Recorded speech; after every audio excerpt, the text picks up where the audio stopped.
Every night a different person walks down the street and screams for help. We aren't allowed to help them. Looking back, I feel dumb. Completely stupid, actually. I should have known that apartment was far too cheap to be right, even for a studio. I should have known there had to be a catch. The day I moved in was a complete blur. I insisted that no one help me, not wanting to prove any of my family members' suspicions about my character. By late afternoon, all my muscles ached terribly and my head throbbed. I fell back on my bare mattress, staring up at the ceiling fan with glazed-over eyes. I pulled the damp strands of hair from my sweaty forehead, wincing in disgust. Someone knocked on my door, causing me to jump. I cursed under my breath, pushing myself up on my elbows. Two girls were peeking around my doorframe foolishly. I had left it wide open, forgetting the old college rule, only leave your door open if you want to make new friends. And I was not in the mood to make new friends. One of them, an Asian girl with choppy black hair, was grinning at me. The other stood a little further back,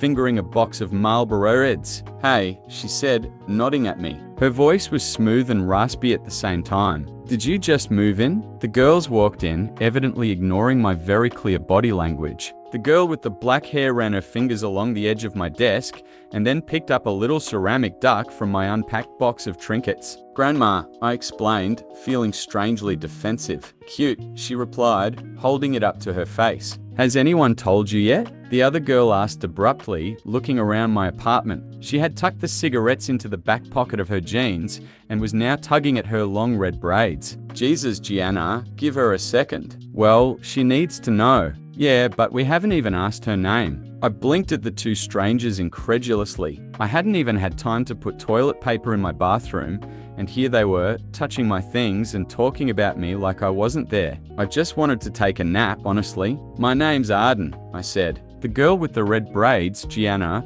sat down next to me on my bed. "Did they tell you?" "Tell me what?" "Oh, of course they didn't. The rules." I blinked again, my face blank. I didn't know about any rules, besides the typical renting ones. I had signed the lease after, at best, skimming over it. The landlord was a skinny woman who smelled of ashes, and I was fairly certain she had never developed the facial muscles necessary for smiling. I wasn't about to ask her any follow-up questions, especially when the rent was so cheap.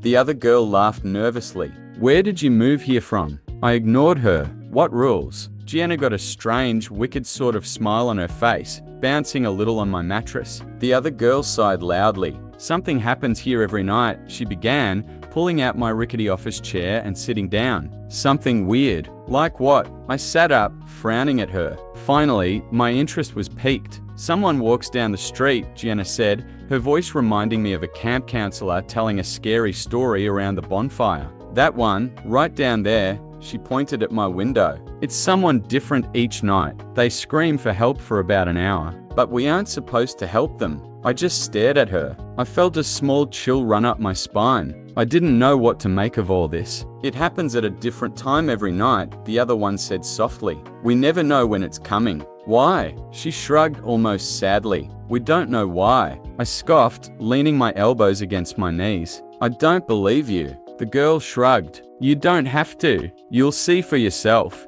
The look in her eyes made me want to believe her. She seemed sincere, but I couldn't even begin to fathom what they were saying being true. It was too strange, too outlandish. I knew this wouldn't be the nicest neighborhood, but it couldn't be that bad. It had to be a prank. They had to be hazing me or something. "We'll come back later," Gianna said matter-of-factly. "We'll show you." Before I could protest, she grabbed the other girl by the wrist and they were gone. I followed them to the door, watching them march down the hall, talking to each other in hushed voices. I closed my door behind them. That night, as promised, they came back. They came dragging along two boys. One was somewhat muscular, wearing a tight black t-shirt and baggy jeans, and my eyes were instantly drawn to a silver heart-shaped locket around his neck. He smiled at me and introduced himself as Will when he walked in. The other boy was smaller but chubbier and nervous-looking, with a buzz cut and ill-fitting cargo shorts. His name, I was told, was Matteo. The girl named Gianna came in carrying a bottle of wine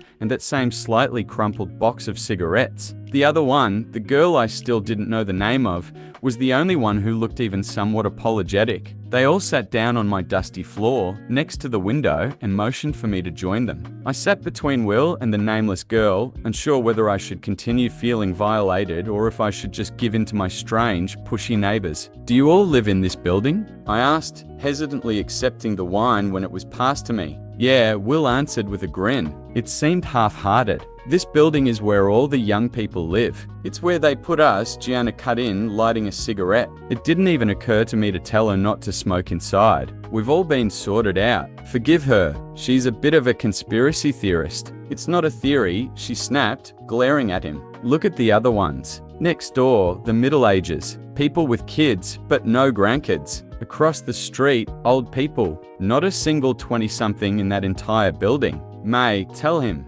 So her name was May. I looked her over, admiring her smoky eye makeup and how she tied her hair up, long strands poking out like exploding fireworks. "Stop it," May muttered, reaching for the wine bottle. "You'll scare her." "I'm not scared." She just shrugged at me as if she didn't believe me. We passed the bottle around and then around again. I listened to them bicker and laugh. It was clear they'd all been friends for a while, and I felt a little bit like I was intruding, even though they were in my apartment. Will asked me if I had gone to college, and I told him I did, but I dropped out. They all nodded sympathetically, which made me feel stupid. By midnight, I was a little bit buzzed, and my guard was beginning to fall. I had to admit, it felt good to have friends. I had already mentally resigned myself to a life of solitude, at least for a while, but it seemed that might not actually have to be my fate. I laughed at Matteo and Gianna's drunken argument, passing a cigarette back and forth with May, blowing the smoke out of my open window. I had almost completely forgotten why they were all over when it happened. All at once, a blaring alarm came from each of our phones, like an Amber Alert. I could hear the sound echo throughout the neighborhood, like an entire chorus of hundreds of phones going off, not just ours. I nearly leapt out of my skin. Not even Gianna laughed. All of them went quiet, and they looked at me as I took it out, frowning at the screen. "Do not interfere." The screen read, "It's coming," Will whispered. He had changed, his eyes almost glassy and his voice soft and shaky. Matteo squeezed his shoulder. I looked at May. Her eyebrows were cinched together in concern, and she was stubbing out our cigarette against the windowsill, shrinking away. There it was again, that chill. It crept up my back, spreading along my scalp and making me shiver. Something felt deeply, deeply wrong. The others were quiet now, staring silently at the window I was sitting up against. The air felt somehow warmer, like it was buzzing with something. Or maybe I was just sweating. We sat there, unmoving, for what felt like half an hour. Right as I was getting tempted to ask what was going on, I heard it. It was far away and faint, but I still heard it. A cry. It continued as it got gradually closer, louder, more desperate. "Help, please, my God, someone help me." Slowly, I leaned out the window. I had to see it with my eyes, had to confirm there was actually someone out there like they had said there would be. My new apartment was on the 4th floor, so it was hard to see who was down on the street without squinting. In the flickering streetlights, I could make out the outline of an elderly man. He was hunched over, wandering aimlessly from door to door, wearing only what looked like a hospital gown to cover his pale, broken body. Behind him trailed a path of dripping blood, although I couldn't see where it was coming from. "Please, I'm hurt." I looked back at the others, my mouth hanging open. "What is this?" I demanded loudly. "What the hell is this?" May touched my arm, trying to calm me down. I pulled away from her. "Arden, please. We have to help him." "Why can't we help him? He's just an old man. We can't help him." "Trust me." I ignored her, leaning further out the window, prepared to call out to him. Before I could open my mouth, I froze. The man down there was still now, facing our building. His head was tilted upwards, and I couldn't see his eyes, but I knew he was looking right at me. I immediately felt cold, like I was plummeting into ice water. "Help me," he whimpered into the silent night air, his voice barely audible. Then he began to scream. That scream wasn't human, or at least, not any human I had ever met. It was desperate, agonized. It made my stomach turn and my eyes prick with tears. I couldn't look away. The blood was coming from his arms, or I should say, his lack of arms. Where his arms should have been, there were only bloody, mangled stumps. They looked fresh. He didn't move other than a shaky sway, and his eyes didn't leave me.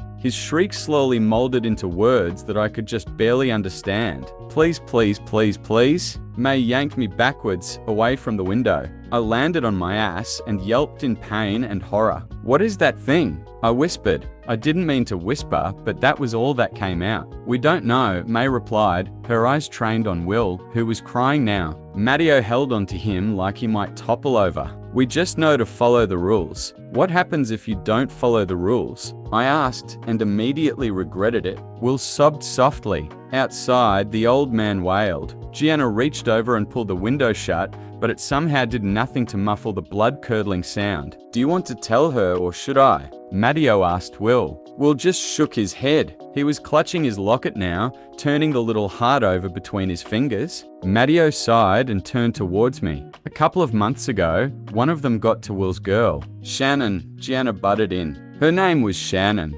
Her name is Shannon. I swallowed, but whatever I did, nothing would force down the lump in my throat. What happened?